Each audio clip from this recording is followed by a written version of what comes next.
میرے غوث پاک رضی اللہ تعالیٰ عنہ حج کے سفر کے لیے روانہ ہوئے۔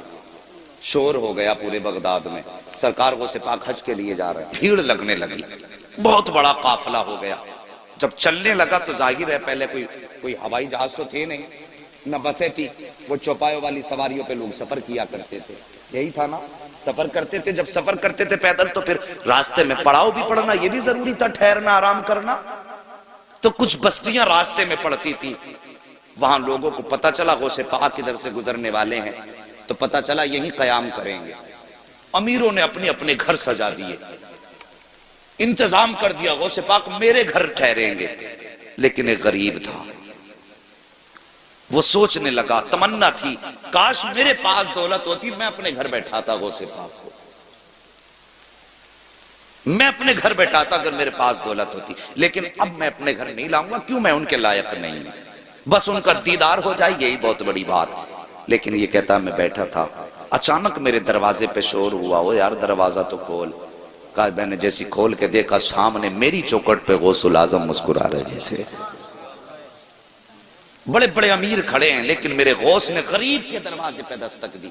وہ کہتا میرے گھر میں کچھ بیٹیاں تھیں اور جن کی میں شادی کرنا چاہتا تھا، انتظام نہیں تھا، اور مجھے ڈر یہ تھا غوث پاک کو ٹھہراؤں گا تو ان کے ساتھ لوگ بھی ہوں گے، ان کے کھانے کا بھی انتظام ہوگا۔ کہتا غوث پاک آئے، میرے گھر میں ٹھہرے، فرماتے ہیں پورا انتظام غوث پاک نے فرمایا کھانے کا ہے۔ آج نذرانے لینے کا تو رواج پیروں میں نظر آ رہا ہے، لیکن دینے والا پیر نظر، سوچو، خود سوچو، اگر میں غلط ہوں کہہ دو کھڑے ہو کے، دینے والا پیر۔ نذرانوں کا ایک تصور تھا پیروں کی بارگاہ میں کہ امیروں سے لیتے تھے، غریبوں کو دیتے تھے، اس لیے امیر جا کے دیتے تھے حضرت یہ نذرانہ۔ اب تو بھائی غریب بھی آ کے کہتا نا حضرت 50,000 کم پڑ رہے ہیں بیٹی کی شادی میں، دعا فرما دیں، تو پہلے 100 روپے دعا کے لیے لے لیتا وہ اس سے۔ پہلے 50,000 تھے، اب وہ رہ گئے 49,950 غریب تھے، 50 اور کم ہو جاتے ہیں۔ مگر میرے غوث پاک، اللہ اکبر، قربان جائیں، ایسے دستگیر زمانے میں کوئی نظر آتا ہی نہیں۔ تیری نسل پاک میں ہے بچہ بچہ نور کا، تو ہے عین نور تیرا۔ سبحان اللہ، سب کو نعت یاد ہے، اللہ سلامت رکھے۔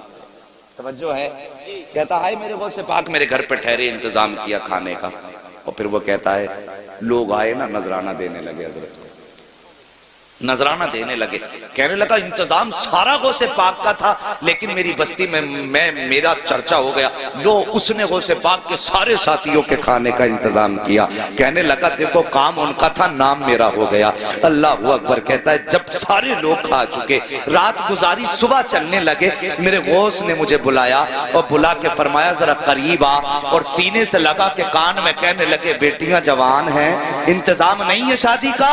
بس اتنا کہا تھا، غوث پاک پہ جتنا بھی نذرانہ مریدوں نے دیا تھا وہ سب اٹھا کے میری گود میں ڈالا اور فرمایا جا جا بچیوں کا انتظام فرما دے۔